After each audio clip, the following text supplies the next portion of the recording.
हाँ चलो बेटा ध्यान दो, देखो ऑनलाइन वाले ये तो है आवाज़।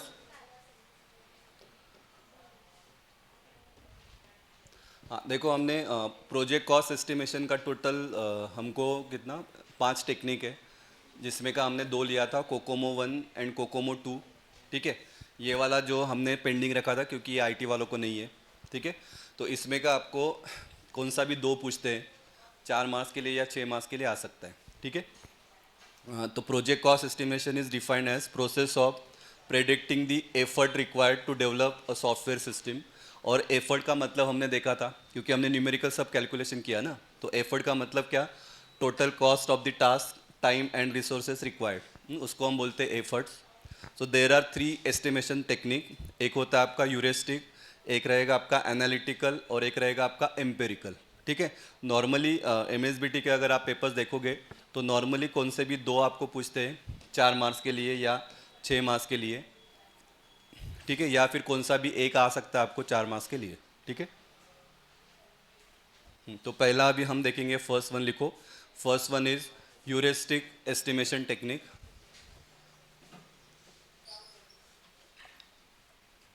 आवाज येतोय बेटा? दिव्या, श्रावणी, तनिक्ष, ओम। Yes, sir. Yes sir. हाँ, नाम थोड़ा ऐसा लेंदी लग रहा है लेकिन सिंपल है, एक दो बार रीड कर लिया तो आपको वो कंसेप्ट समझेगा। ठीक आहे, आता सगळे तुमचे नखरे वगैरे सगळे संपलेत, आता मेन फोकस करा असं मला वाटतं। ठीक आहे, दिवाळीला थोडासा अभ्यास करा, मी म्हणत नाही की पूर्ण दिवसच अभ्यास करायचा आहे। हां, पण थोडं 2-3 तास वेळ काढा आणि अभ्यास करा। मतलब मैं भी बैच भी लेने वाला हूँ, याद रखो। पूर्ण वेळ नाही घेणार, सकाळचं, दिवाळी संध्याकाळी असते नॉर्मली, तर सकाळी आपण, चालेल ना? ऑनलाईनच या तुम्ही, म्हणजे असं कंपल्शन नाही की तुम्ही ऑफलाईनच यायला पाहिजे, पण त्या टचमध्ये राहिलं तर तुम्हाला पुढचं कळेल।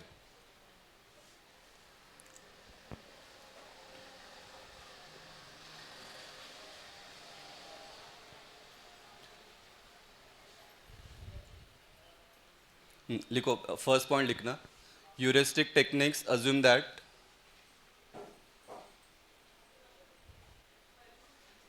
heuristic technique assume that relationship among the different project parameters can be modeled using suitable mathematical expression। तो मेन फर्स्ट पॉइंट ये याद रखो, यहाँ पे क्या यूज़ होगा, mathematical expression.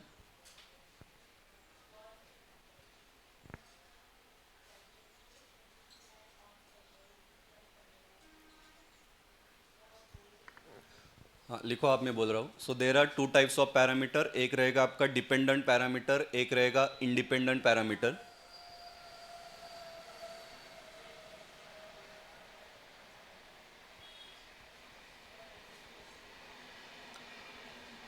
So once the basic parameters are known,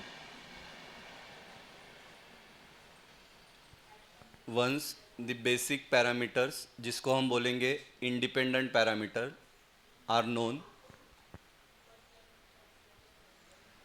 the other dependent parameters can be easily determined।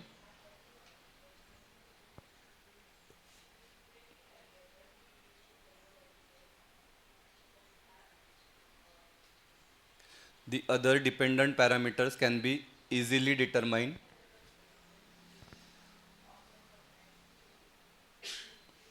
by substituting the value of basic parameters in the mathematical expression।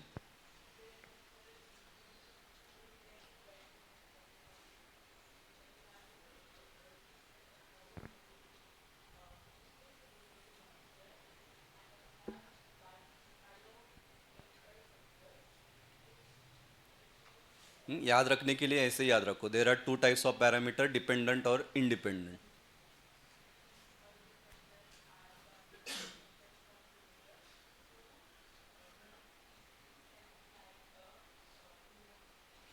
Third point में आप simple लिख सकते हो, there are 2 types of model, एक रहेगा आपका single variable और एक रहेगा आपका मल्टी वेरिएबल।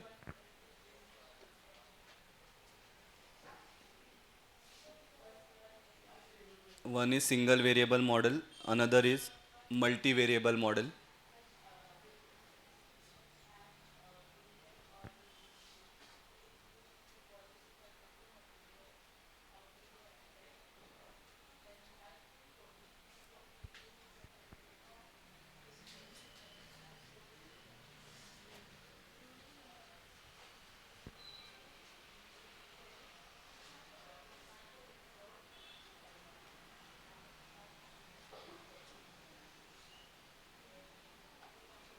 नेक्स्ट वाला लिखो, fourth one. Single variable estimation model provides a means, single variable estimation model provide a means to estimate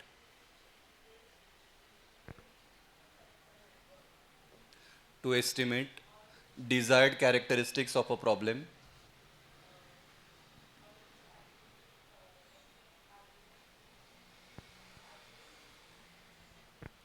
हाँ, सिंपल मीनिंग क्या है इसका कि सिंगल वेरिएबल मॉडल क्या कैलकुलेट करेगा, तो जो भी एफर्ट है हमको वो कैलकुलेट करेगा, लेकिन किसकी मदद से, तो प्रीवियसली जो हमारे पास डेटा है उसकी मदद से। और प्रीवियस डेटा मतलब क्या, वो प्रोजेक्ट का साइज़ कितना है, और साइज़ कैसे कैलकुलेट करते हैं तो वो हमने एलओसी में देखा, लाइन ऑफ कोड।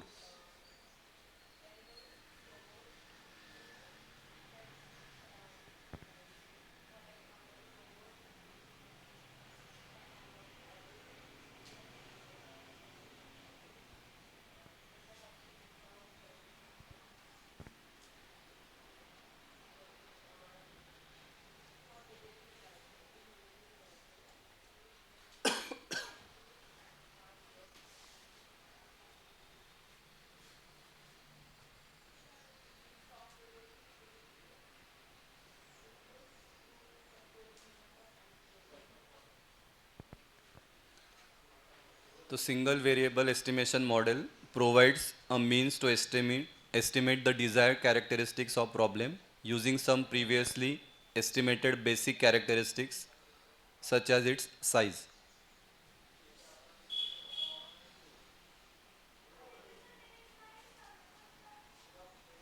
हाँ, तो ये इतना नहीं लिखा तो भी चलेगा, आप आपके लैंग्वेज में लिख सकते हो। Single variable estimation model is calculated by using previously क्या था, प्रीवियसली, हाँ, previously estimated basic characteristics such as size, इतना लिखा तो भी चलेगा। जाओ आगे, ऑनलाइन वाले। ये वाला फॉर्मूला लिखना, इसको मेन मास है।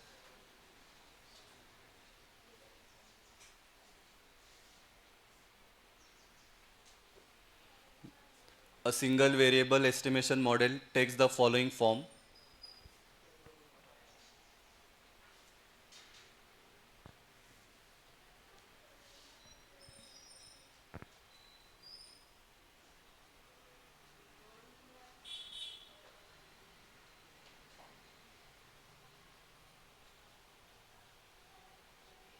ठीक है, फिफ्थ वाला लिखना ही है, इसमें क्या दिया है, ये फॉर्मूला, इसको मास रहेगा। और फिर C1 का मतलब क्या, E1 का मतलब क्या, D1 का मतलब क्या, एस्टिमेटेड पैरामीटर का मतलब क्या, वो आपको लिखना है। ठीक है, तो फॉर्म लिखो, आप, मैं बोल रहा हूँ। द फॉर्मूला इज, आपको कैलकुलेट करना पड़ता है एस्टिमेटेड पैरामीटर। एस्टिमेटेड पैरामीटर का मतलब क्या, तो एस्टिमेटेड पैरामीटर हो सकता है आपका एफर्ट रहेगा, प्रोजेक्ट ड्यूरेशन रहेगा, स्टाफ साइज रहेगा, ये इसको हम बोलेंगे एस्टिमेटेड पैरामीटर, जो हमने कोकोमो मॉडल में देखा। ठीक है, और एस्टिमेटेड पैरामीटर का फॉर्मूला क्या है, तो C1 one into E one raise to D one. तो C1 और D1 का मतलब क्या, तो दीज आर दी कांस्टेंट जो हमने फॉर्मूला में पुट किया था। ठीक है, और E1 का मतलब क्या है, तो E1 it is the characteristics of software which has already been estimated, जो पहले ही हमने क्या किया है, कैलकुलेट किया है। हाँ, जिसको हम बोलेंगे इंडिपेंडेंट वेरिएबल। ठीक है, तो सिंपल इसमें याद रखने के लिए C1 वन इंटू क्या है, E1 रेस टू क्या है, D1 is equal to estimated parameter. तर तुम्ही अभ्यास करताना एस्टिमेटेड पैरामीटर का मतलब लिखो, C1 D1 का मतलब कांस्टेंट, और E1 का मतलब इंडिपेंडेंट वेरिएबल। हाँ, इतना याद रखो, तो ये पाच दिसताना मोठा दिसतोय पॉइंट्स, लेकिन याद रखने के लिए छोटा है।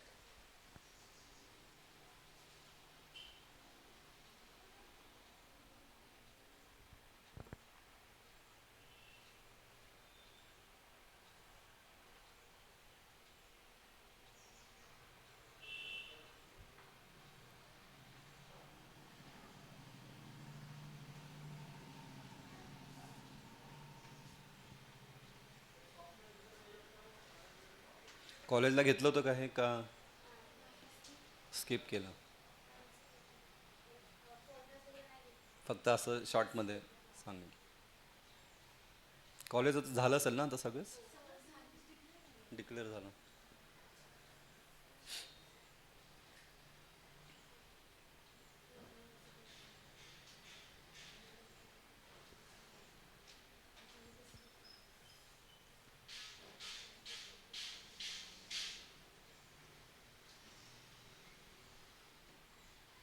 प्रॅक्टिकलचं पण आलं का टाईम टेबल? किती पण 28 ते 4 लास्ट. म्हणजे पी एल पासपासून आहे तुम्हाला. तुमचं पण जे एस पी एम आणि पहिला 14ला आहे ना?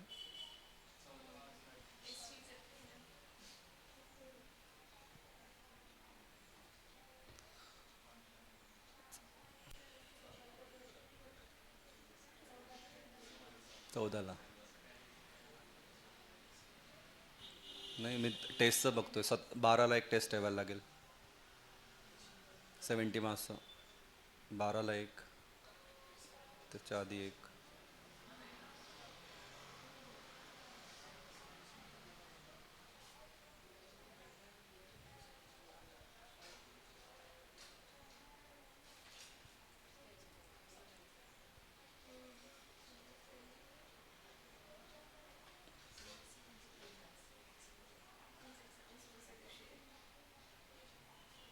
ओ एस वायला किती 2च दिवस सुट्टी आहे का? 18ला ना? 19, 20, 21. ओ एस वायच्या टेस्ट आधीच घ्यायला लागतील मला. तेव्हा घेऊन फायदा नाही ना, तेव्हा तुम्ही तेव्हा तर रिव्हिजनच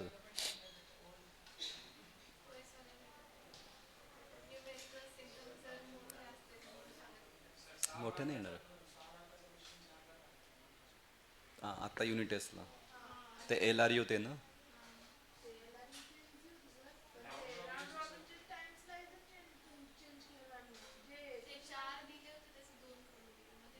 दोन म्हणजे खूपच झालं.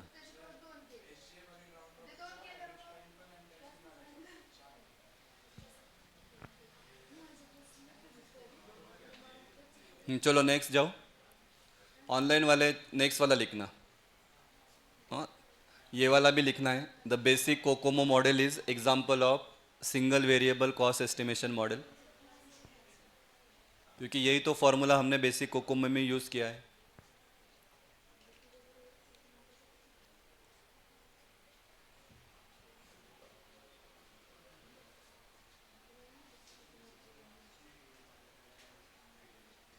एंड लास्ट वन, तो जैसे ये this is for single variable. अगर मल्टी वेरिएबल रहेगा तो क्या रहेगा? C1 into E one raise to D1 plus C2 into E2 raise to D2, ऐसे n नंबर ऑफ रहेगा. So a multi variable cost estimation model takes the following form. C1 into E1 raise to D1 plus C2 into E2 raise to D2 up to n number. Again E1 E2 का मतलब basic characteristics of the software already estimated, and C1 C2 D1 D2 are constant.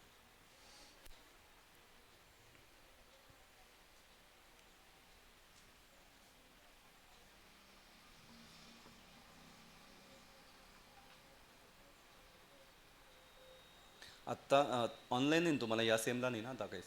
Main 3च paper आहेत ना basic.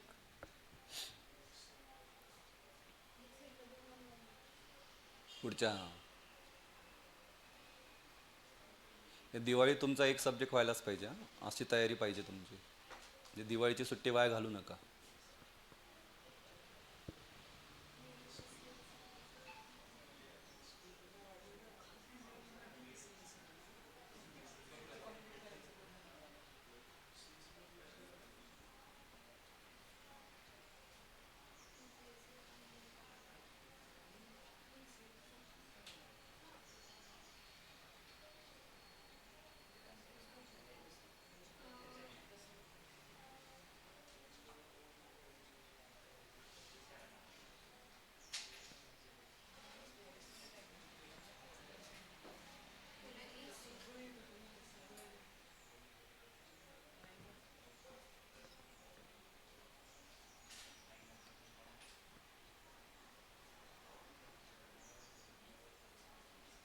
ठीक आहे जाऊ.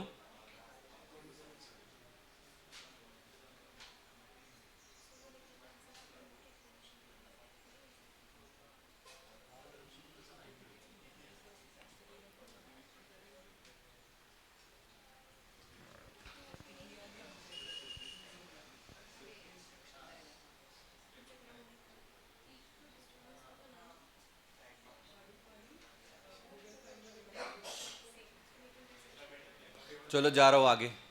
Online वाले जाओ बेटा।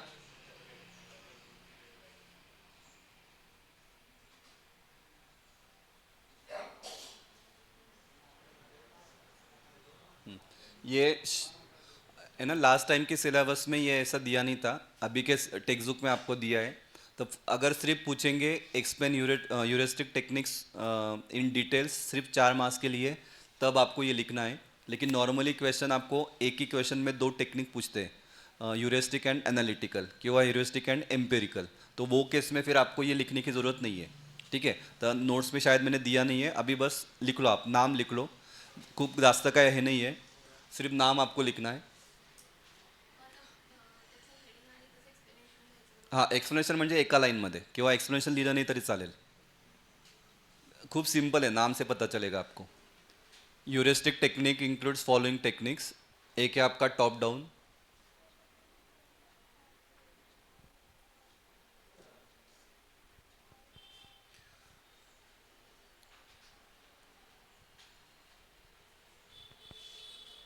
ये भी पीडीएफ में शेयर करता हूँ ग्रुप पे। यूरिस्टिक टेक्निक इंक्लूड्स फॉलोइंग टेक्निक्स। तो पहला है आपका टॉप डाउन। टॉप डाउन मतलब क्या, नाम से ही पता चलेगा। तो पहले हम पूरा क्या पूरा फंक्शनलिटी क्या करेंगे, एस्टिमेट करेंगे, और उसके बाद फिर उसको हम ब्रेक करेंगे और फिर सब सिस्टम का क्या करेंगे, कैलकुलेट करेंगे। The estimation begins at system level to evaluate overall functionality. पूरा क्या पूरा फंक्शनलिटी का हम एस्टिमेशन निकालेंगे, और उसके बाद then it is broken into individual subsystem level. और इसी का उल्टा बॉटम अप है। The estimation begins at subsystem level and then added to get a final estimate. ठीक है, मतलब ये एक पूरा सिस्टम है, फिर इसको हमने क्या किया, पहले इसका कैलकुलेट किया, फिर उसको ब्रेक किया, फिर ये पार्ट वाइज कैलकुलेट किया।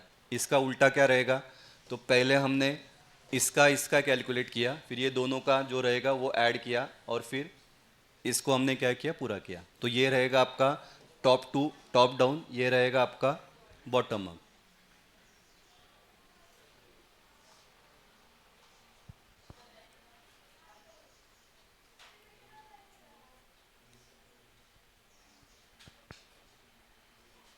मतलब एफर्ट को कैलकुलेशन करने का ये टेक्निक है, याद रखो। काय लिहिता है ते लक्षात ठेवा। एफर्ट मतलब कितना लोग लगेगा वो प्रोजेक्ट कंप्लीट करने के लिए, तो वो करने का ये टेक्निक है। तो पहले में टॉप डाउन में क्या किया, पूरा क्या पूरा सिस्टम को कितना लोग लगेगा वो काम करने के लिए, तो वो हमने कैलकुलेट किया, और उसके बाद फिर उसको सब पार्ट में डिवाइड किया। बॉटम अप में क्या किया हमने, सब पार्ट को पहले कैलकुलेट किया, और उसके बाद फिर उसको ऐड करके टोटल किया, तो वो रहेगा बॉटम अप। तीसरा क्या है, expert opinion, a joint opinion of group of expert. Group of experts का ओपिनियन लेके हमने क्या किया, एस्टिमेशन को निकाला। उन्होंने बोला कि इतना इतना खर्चा आपको आ सकता है, तो वो है। फोर्थ में लिखा है Parkinson's law. The estimate is the estimate is derived assuming that work will be completely consume the available capacity और resources। तो ये लॉ अप्लाई करके भी हम क्या करेंगे, एस्टिमेशन निकालेंगे कि पूरा क्या पूरा रिसोर्स को हमने क्या किया, यूज़ कर लिया, और उसके बाद फिर कितना खर्चा आएगा वो। ठीक है, तो वो लॉ भी हम अप्लाई करेंगे यूरिस्टिक टेक्निक में। और लास्ट में लिखा है एनालॉगी। एनालॉगी का मतलब क्या, जो हम एस्टिमेशन निकालेंगे तो पुराना वाला या सिमिलर प्रोजेक्ट रहेगा, उसके साथ कंपेयर करने के बाद हम निकालेंगे कि इतना खर्चा आ सकता है। हाँ, तो अगर लास्ट टाइम अगर मुझे लगा कि 10,000 खर्चा हुआ, तो ये टाइम भी मुझे कितना लगेगा, 10,000 या 11,000 अराउंड अप्रोक्सीमेटली लग सकता है। तो वो रहेगा आपका एनालॉगी। और लास्ट लिखा है प्राइस टू विन। नाम बस लिखो, उसको ज़्यादा डिटेल जाना नहीं है।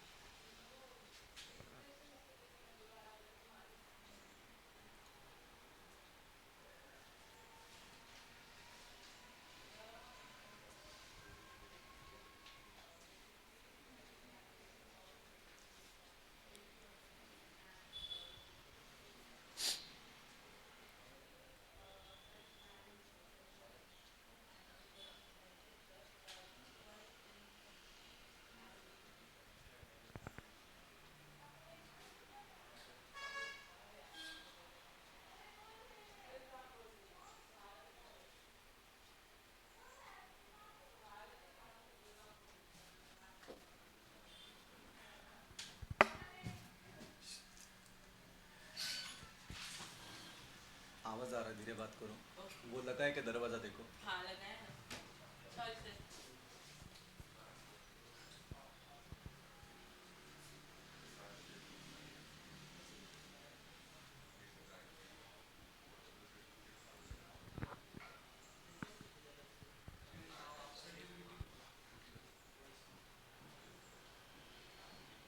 ठीक है, जिनका होगा एक बार देखो क्या क्या हुआ। हाँ, फिर अगला टेक्निक जाते हैं। बोलो क्या क्या लिखोगे, काय का लीनर। टोटल कितना पॉइंट लिखा हमने, 7 ना। 7 आणि हा, 8। ठीक है, पहले में तो हमने क्या लिखा, फर्स्ट पॉइंट में क्या लिखा था। बोलो देख के बोलो, कुछ ऐसा ये नहीं है। हाँ, parameters can be calculated. Second में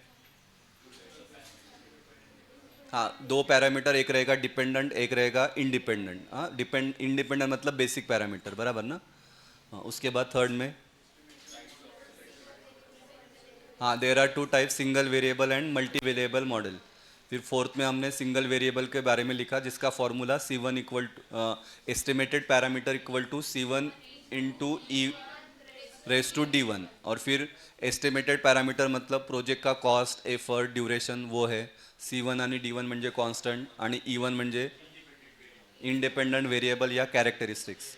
ठीक है, और सेम फॉर्मूला फिर मल्टी वेरिएबल में प्लस प्लस करके हमको लिखना है। और लास्ट में हमने फिर ये टेक्निक्स है, तो टेक्निक्स का नाम बस रखो।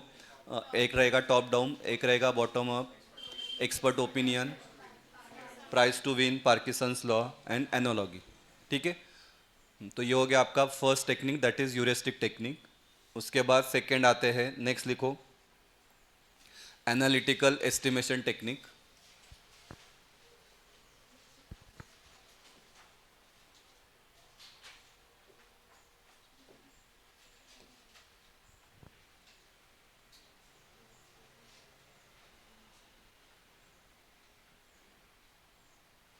लिखो first point, it derives the required result, it derives the required result starting with basic assumption regarding the project।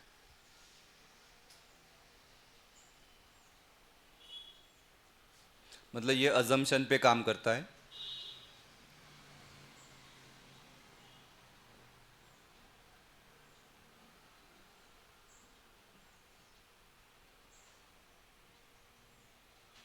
Second point में हमने लिखा है कि एनालिटिकल एस्टिमेशन टेक्निक का एग्जाम्पल क्या है, तो Halstead's software science is an example of analytical technique.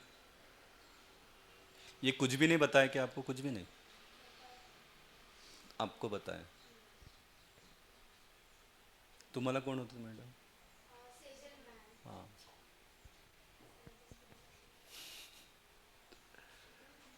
तुम्हाला तुम्हाला पण तेच का?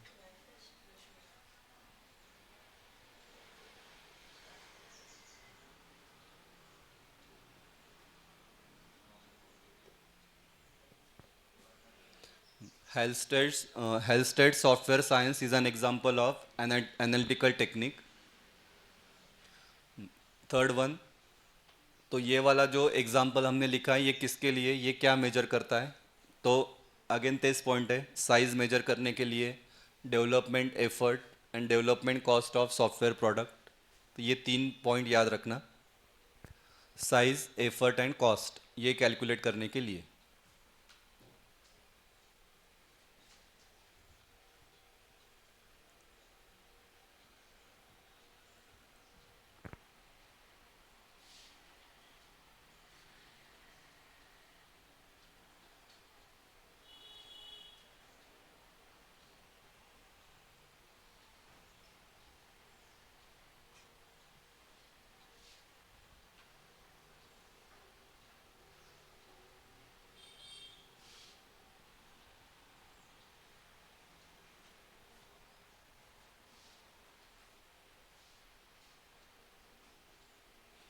नेक्स्ट वन लिखना,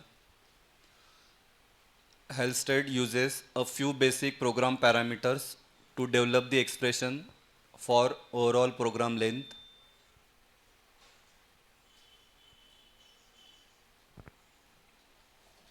potential minimum value, actual volume, effort and development time.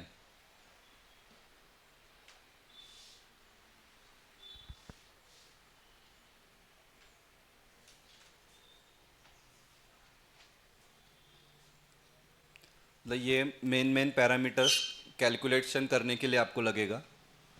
तो क्या क्या पैरामीटर लगेगा? तो program length, potential minimum value, actual volume, effort and development time.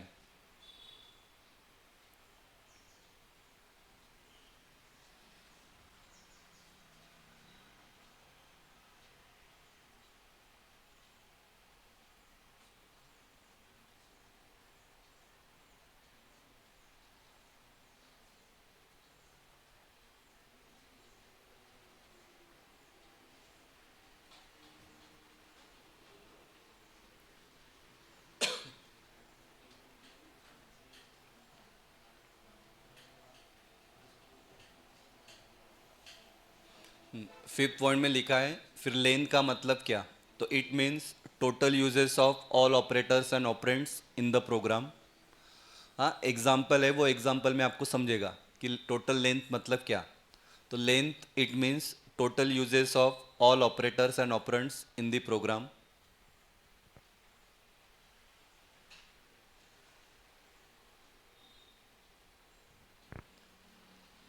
एक सी लैंग्वेज का प्रोग्राम में वो आपको लिखना पड़ेगा।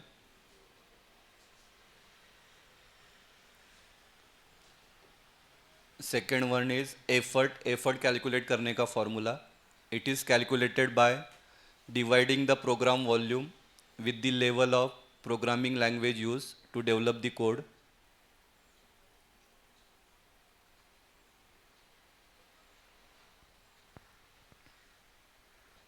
प्रोग्राम का वॉल्यूम कितना है वो, और कौन सा प्रोग्रामिंग लैंग्वेज आप यूज़ कर रहे हो, लेकिन वो प्रोग्रामिंग लैंग्वेज का लेवल दिया रहता है, लेवल 1, लेवल 2, लेवल 3 ऐसा। जो तुम्हें सी यूज़ करता है, सी प्लस प्लस यूज़ कर रहे हो, आप जावा यूज़ कर रहे हो, तो हर एक को एक अलग अलग लेवल दिया है। तो वो लेवल को हम क्या करेंगे, डिवाइड करेंगे किसके साथ? प्रोग्राम वॉल्यूम के साथ। तो आपको क्या मिलेगा? एफर्ट मिलेगा।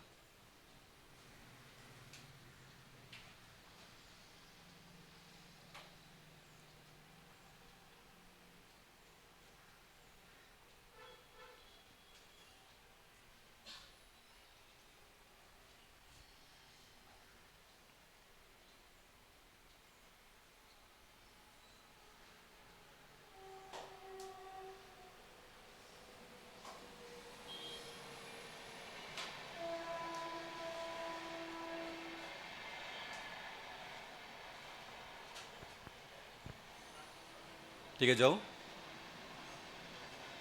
जाओ आगे बेटा, ऑनलाइन वाले। Yes, sir.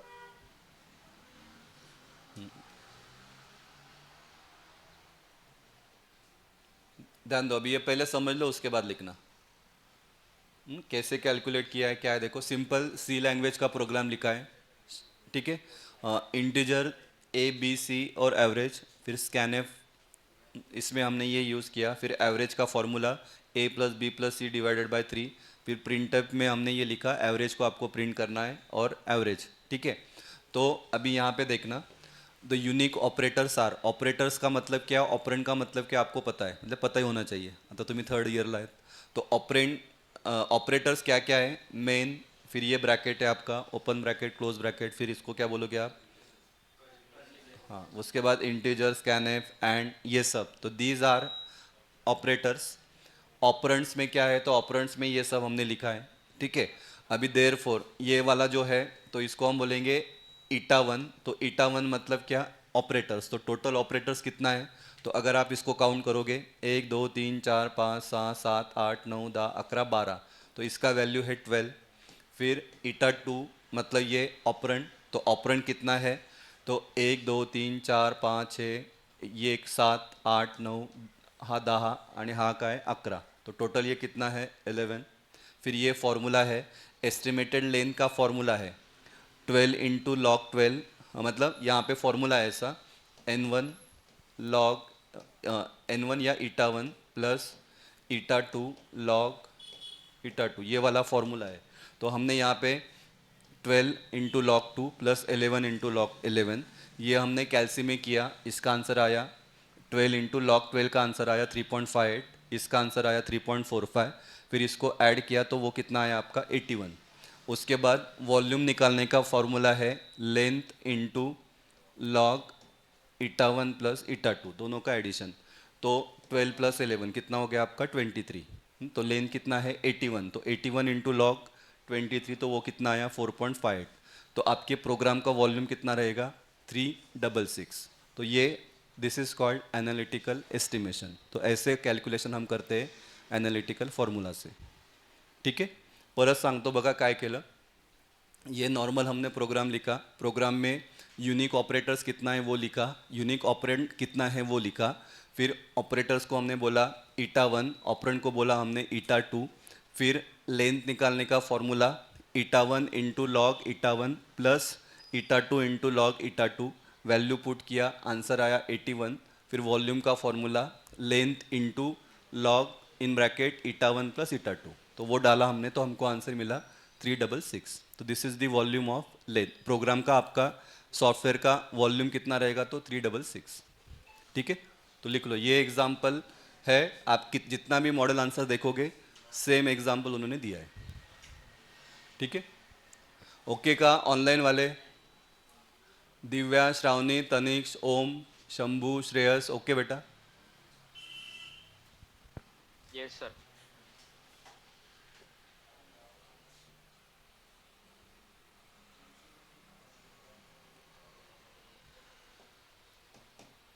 एस्टिमेटेड लेंथ का ये वाला फॉर्मूला वॉल्यूम का लिखता हूँ, लेंथ इंटू लॉग,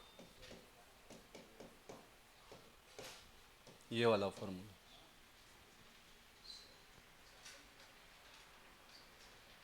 500 रुपये लागतील। हां, आत यायला एंट्री नाही, बाहेर जायला पैसे लागतील। अर्जंट काम आहे ना तुझं, मग 500 रुपये द्यायला लागतं।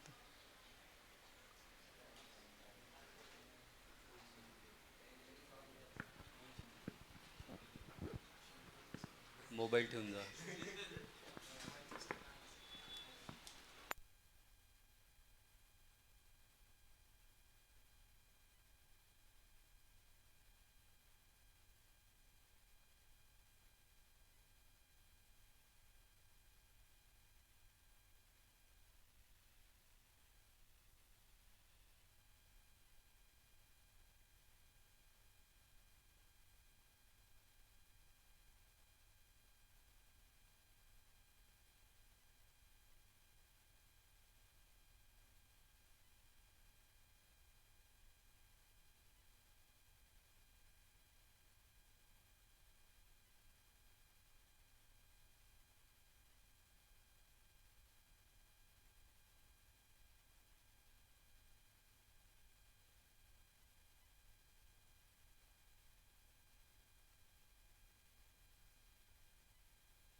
कॅल्सी आहे का कॅल्सीमध्ये बघितलं का बघा लॉक 12चं हेच आहे का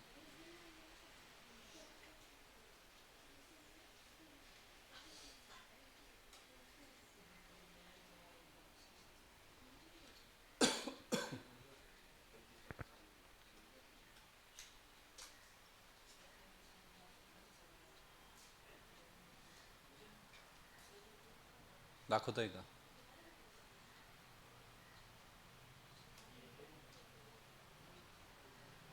लॉक 12 बघ 3.58 आहे का हां लॉक 12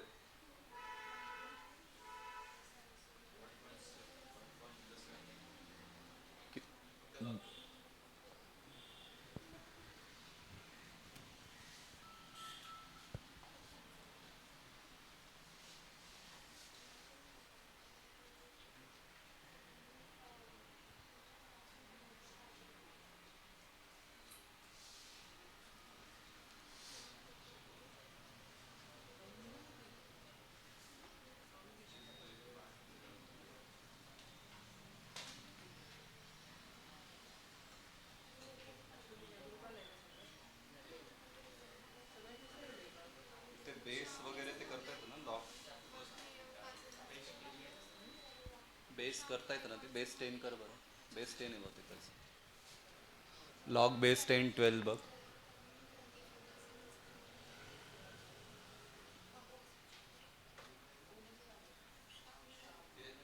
काय तेच येतं आहे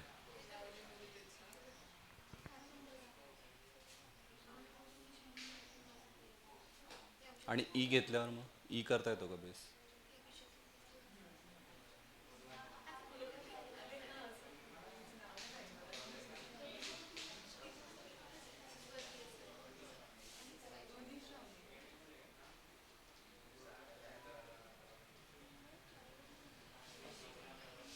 ठीक है जा रहा हूँ आगे चलो एकदा बघा मला सांग नाही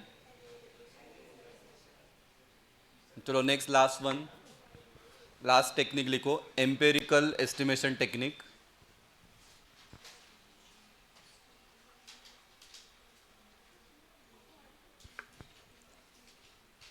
एम्पेरिकलचा बघा याचा अर्थ बघा गुगलवर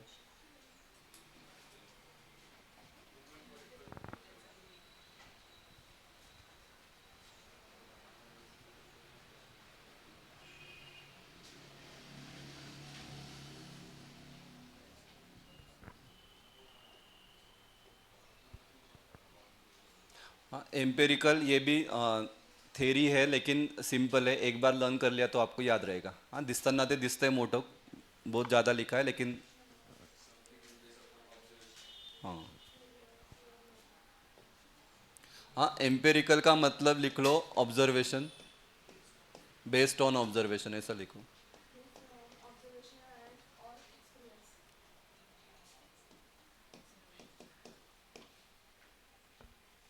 हाँ म्हणजे तुम्हाला लगेच लक्षात राहील काय लिहायचं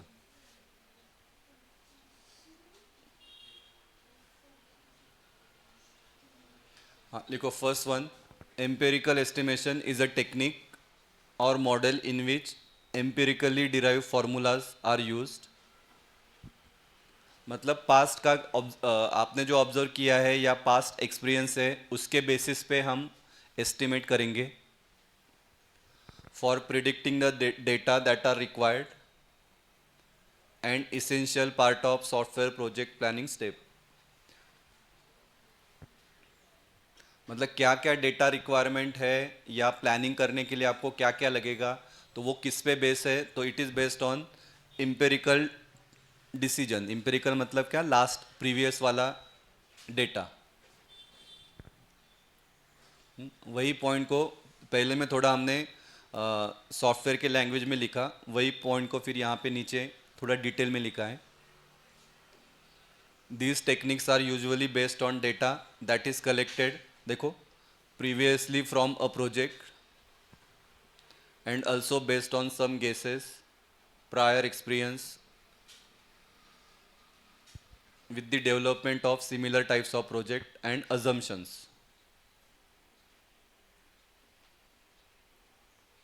तो ये तो लिखना ही आपको। हाँ, ये वाला पॉइंट नहीं लिखा तो भी चलेगा, लेकिन ये वाला लिखो। सेकेंड वन इम्पॉर्टेंट है।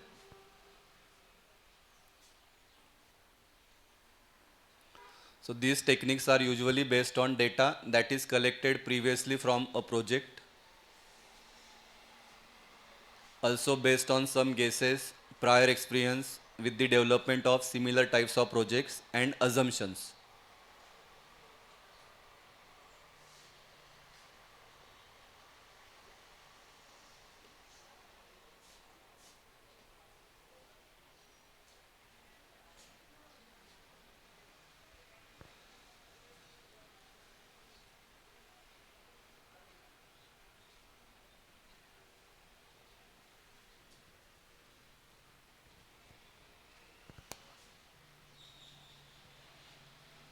Third one, it uses size of the software to estimate the effort.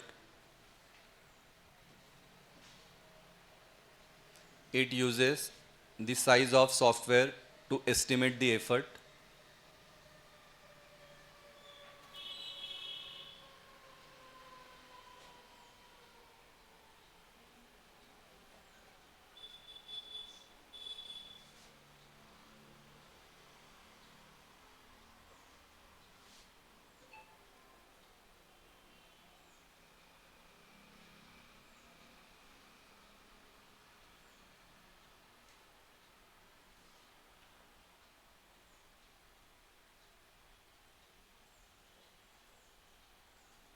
DYचं काय आहे आज कॉलेजला? आज कसं काय कॉलेज तुमचं?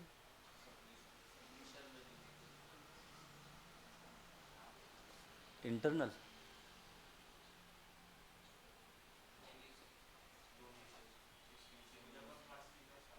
उद्या पण आहे तुमचं पण आहे JSPMचं? किती वाजता?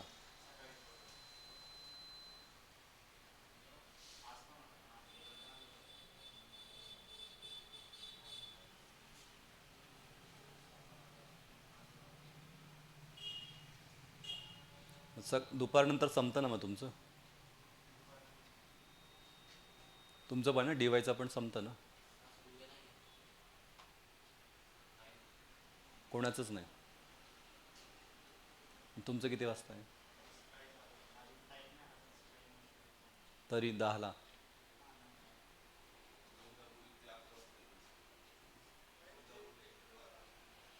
एक्सटर्नल कुठे आहे? नेक्स्ट लिखो. In this technique an educated guess of project parameters is made. Educated या एजुकेटेड, इसका मतलब क्या? यहाँ पे जो हम टेक्निक यूज़ करते हैं तो दो टाइप का टेक्निक, एक रहता है आपका एक्सपर्ट जजमेंट टेक्निक और एक रहता है आपका डेल्फी कॉस्ट एस्टिमेशन. तो एक्सपर्ट जजमेंट मतलब क्या? जिसको नॉलेज है सब बारे में, जसं तुमचं आता एक्सटर्नल येतो एग्जामला तो उनको सब नॉलेज रहता है. तो सेम वैसा ही यहाँ पे जो हम अजम्पशन करेंगे कॉस्ट निकालने के लिए, तो उसके लिए किसका ज़रूरत पड़ता है? तो एक्सपर्ट जज. इसके लिए हमने यहाँ पे लिखा है in this technique an educated guess of project parameters is made. तो एडुकेटेड गेस का मतलब क्या? ये जो एक्सपर्ट लोग आएंगे वो आपको बताएंगे कि एग्जैक्टली क्या करना है या क्या होगा, उसके लिए हमने ये पॉइंट लिखा. Hence these models are based on common sense.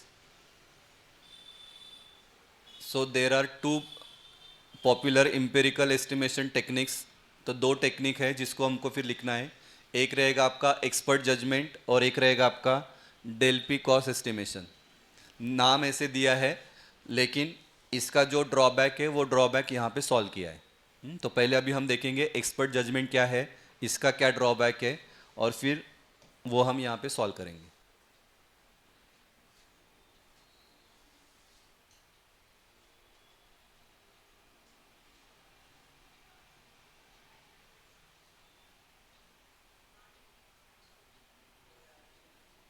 तेच पॉईंट्स लिहायचे, बाकी काहीच नाही आहे.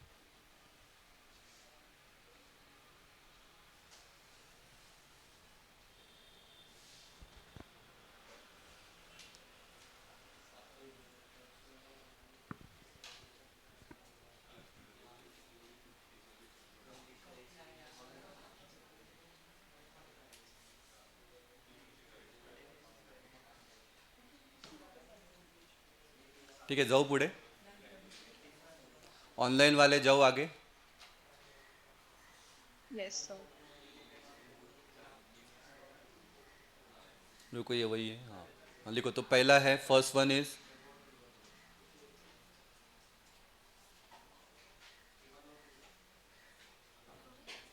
फर्स्ट लिखो एक्सपर्ट जजमेंट टेक्निक. सगळं नका लिहू आता, मी सांगतो तुम्हाला. मेन मेन पॉईंट्स लिखो.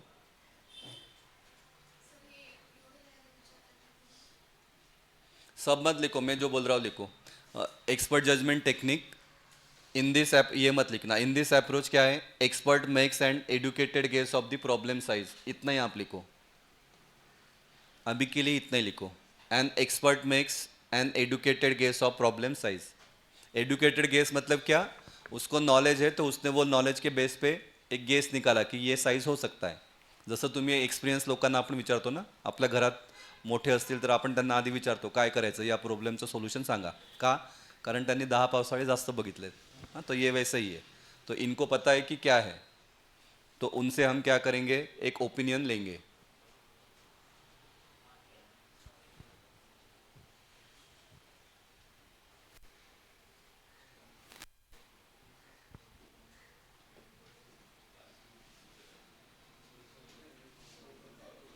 ठीक है. सेकेंड पॉइंट में क्या है देखो. Usually the expert estimates the cost of different components, that is modules और subsystems, and then combine them to arrive at the overall estimate.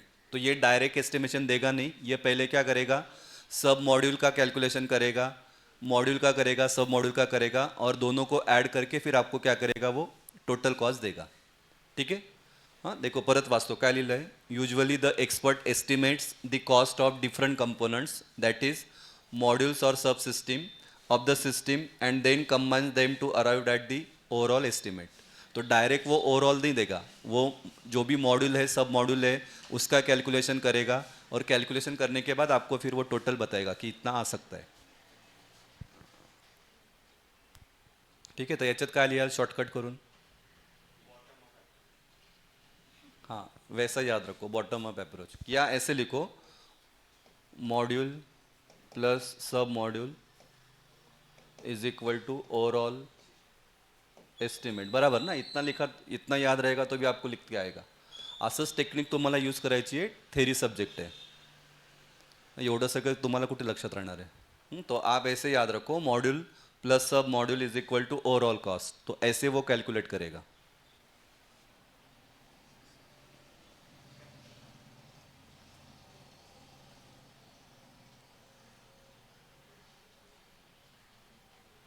ठीक है. और ये वाला फिर इसका डिसएडवांटेज है.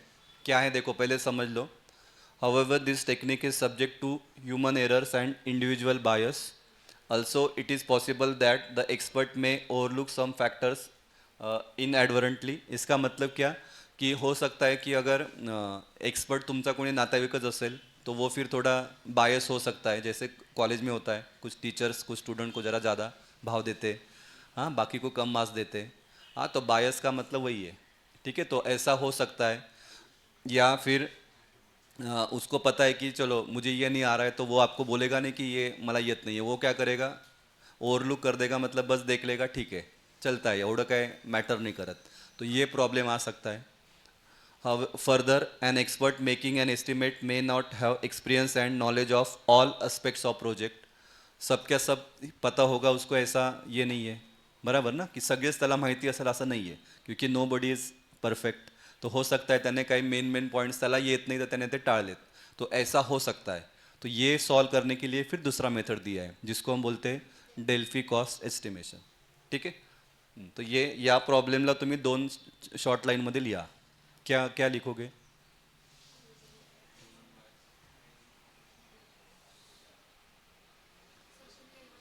हाँ, this technique subject to human error and individual bias, ऐसा लिखो.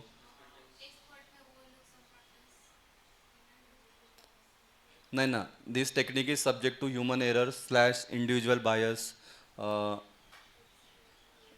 अजून काय, एक्सपर्ट ओव्हरलुक सम प्रॉब्लेम्स, आणि खाली may not have experience of, may not have experience of all aspects of project. ठीक है ना. ये एक इसमें आ जाएगा आपका.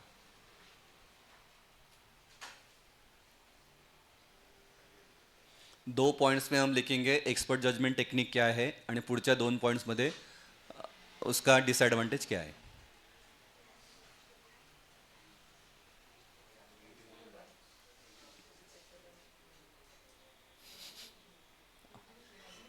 तुमच्यासोबत झालंय का असं?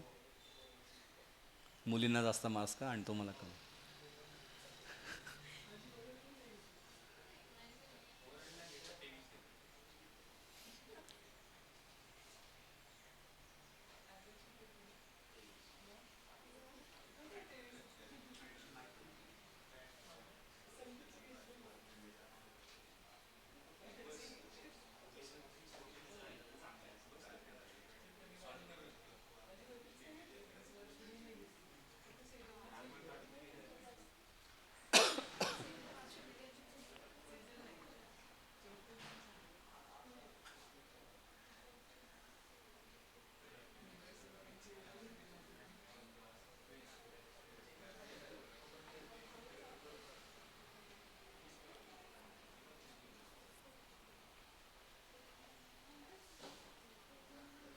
ठीक आहे, जाऊ पुढे.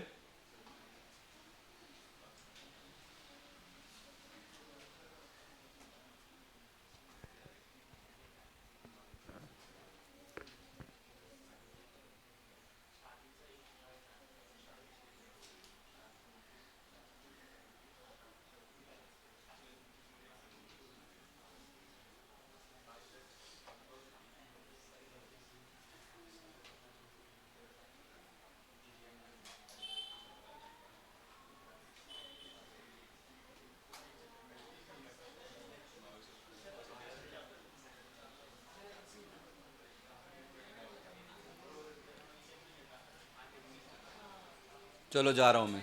झालं का बेटा?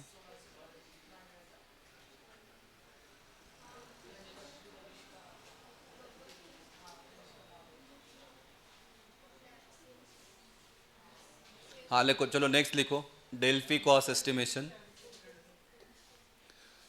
नेक्स्ट वाला technique second one, Delphi cost estimation. पहला पॉइंट लिखू नका. हाँ, नोट्स में भी दिया है मैंने, सेम टू सेम है. हाँ, डेल्फी कॉस्ट एस्टिमेशन क्या लिखा है? Tries to overcome some of the shortcoming of expert judgement approach. ठीक आहे, तो हे एक्झाममध्ये लिहा, आता नका लिहू. दूसरा, Delphi cost estimation is carried out by team compromising of group of experts and coordinator. मतलब यहाँ पे क्या रहेगा, वहाँ पे एक ही एक्सपर्ट था तो उसकी वजह से बायस कंडीशन हो सकता है. तो यहाँ पे क्या रहेगा, ग्रुप ऑफ एक्सपर्ट्स रहेंगे, 3-4 लोग रहेगा और एक क्या रहेगा, कोऑर्डिनेटर रहेगा जो सब पे ध्यान रखेगा, म्हणजे हे बायस करणार नाही म्हणून. ठीक आहे, तो लिखो. It is carried out by a team compromising of group of experts and coordinator.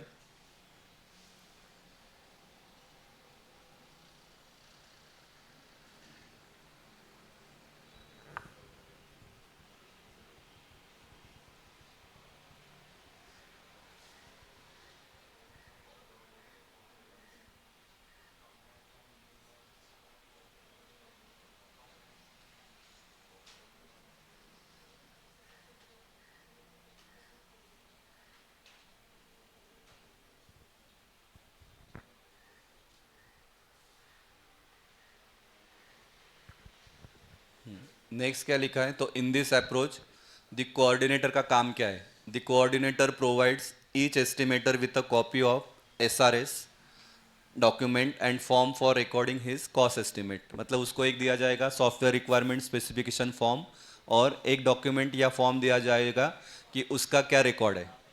As per this SRS वो क्या करेगा, वो वहाँ पे लिखेगा. मतलब अभी एक मेन कोऑर्डिनेटर, उसके अंडर ये 4 एक्सपर्ट है, तो चारों को उसने क्या दिया, एसआरएस दिया और एक फॉर्म दे दिया, तुम आपका क्या है वो सब रिकॉर्ड करो. ठीक है, वो रिकॉर्ड करेंगे. उसके बाद क्या लिखा है देखो, estimator completes their individual estimates. वो अपना अपना एस्टिमेट कैलकुलेट करेंगे anonymously and submit to the coordinator. In their estimate the estimator mention any unusual characteristics of the product which has influenced his estimation. तो एक ऐसा कैरेक्टरिस्टिक्स उनको मिल सकता है जो कॉस्ट को क्या करेगा, इफेक्ट करेगा, तो वो कैरेक्टरिस्टिक्स उसमें लिखेंगे. The coordinator prepares and distributes the summary of the responses of all the estimators and includes any unusual rationale noted by any of the estimators. तो उसको अगर कुछ अलग लगा तो वो क्या करेगा, वो लिख लेगा कि इसके वजह से कॉस्ट मेरा बढ़ रहा है, या ये अगर मैं इम्प्लाई करूँ तो इसके वजह से कॉस्ट क्या होगा, मेरा कम होगा. ठीक है, तो वो नोटिस करेगा. Based on this summary the estimator री एस्टिमेट. तो एस्टिमेटर क्या करेंगे, वापस से उसको क्या करेंगे, री एस्टिमेट करेंगे. ठीक आहे. तो सिंपल म्हणजे एवढं सगळं लिहायची गरज नाही तुम्हाला. सिंपल क्या, एक कोऑर्डिनेटर रहेगा, एक्सपर्ट का टीम रहेगा. कोऑर्डिनेटर क्या देगा उसको, एक एसआरएस फॉर्म देगा और उसका रिकॉर्ड के लिए एक फॉर्म देगा. फिर एस्टिमेटर क्या करेंगे, वो पूरा चेक करेंगे, फिर अपना एस्टिमेशन निकालेंगे. उनको कुछ अलग सा लग रहा है जिसको हमने नाम दिया अनयूजुअल कैरेक्टरिस्टिक्स, तो उनको कुछ अलग लग रहा है तो वो कैरेक्टरिस्टिक्स वो क्या करेंगे, उनके फॉर्म में मेंशन करेंगे.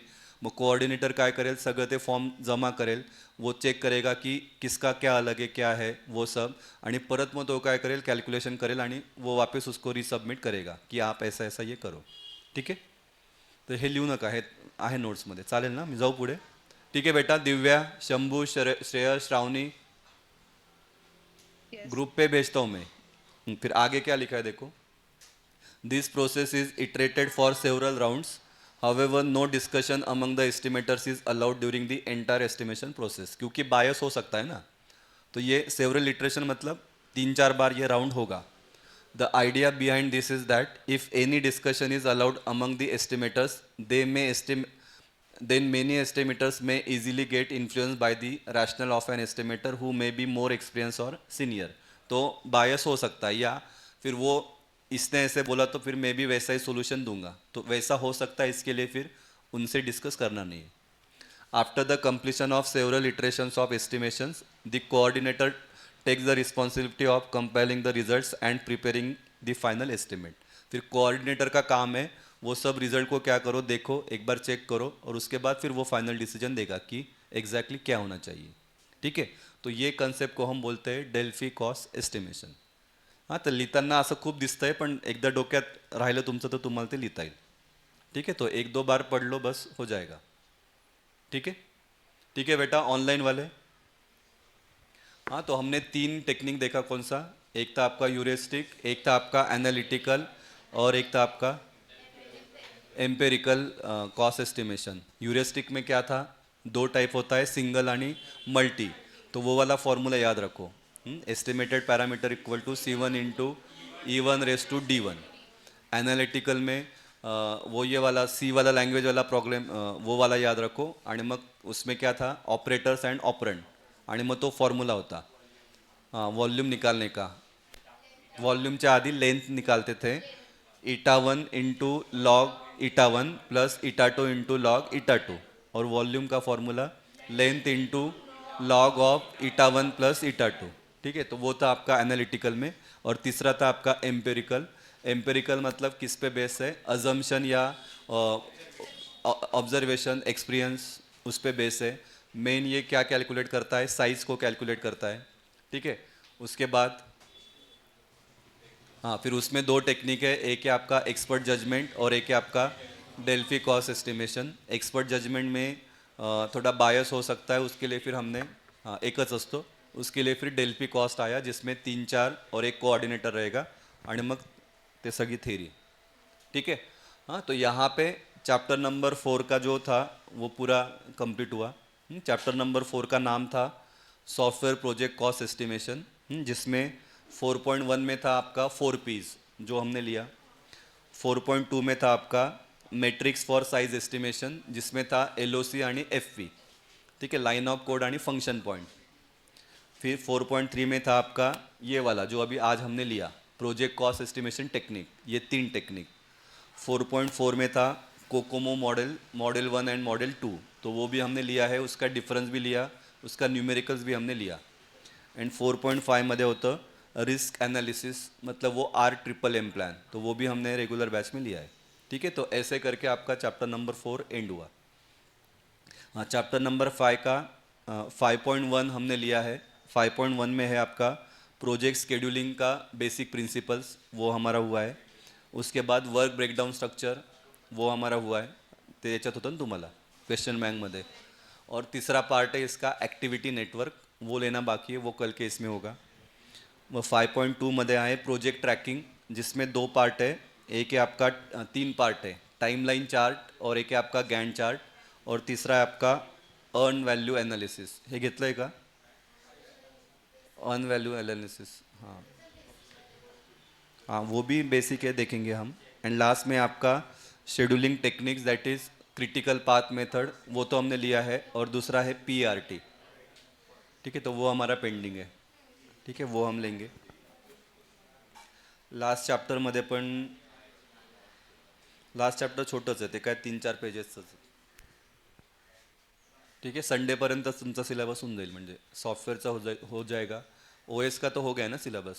नाही, त्याच्यातलं 2 टॉपिक बाकी आहेत. एक है आपका सेगमेंटेशन OSY में. सेगमेंट पेजिंग हमारा हुआ था, सेगमेंटेशन बाकी है. सेगमेंटेशन बाकी आहे, आणि काय होता तो, फाइल ॲक्सेस मेथड बाकी आहे. सिक्वेन्शियल आणि डायरेक्ट, वो 2 मेथड बाकी आहे.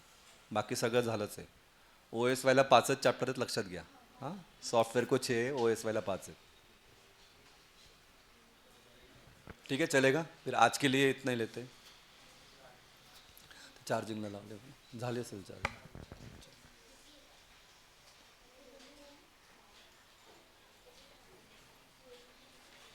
ठीक है, तो आज के लिए इतना ही लेते हैं. ठीक है, उद्या पण बघू आता उद्याचं कसं टायमिंग, बाकीच्यांचं काय आहे. ठीक है बेटा, ऑनलाइन वाले, हाँ आज के लिए इतना ही लेते हैं. चलो, थैंक यू. Recording stopped.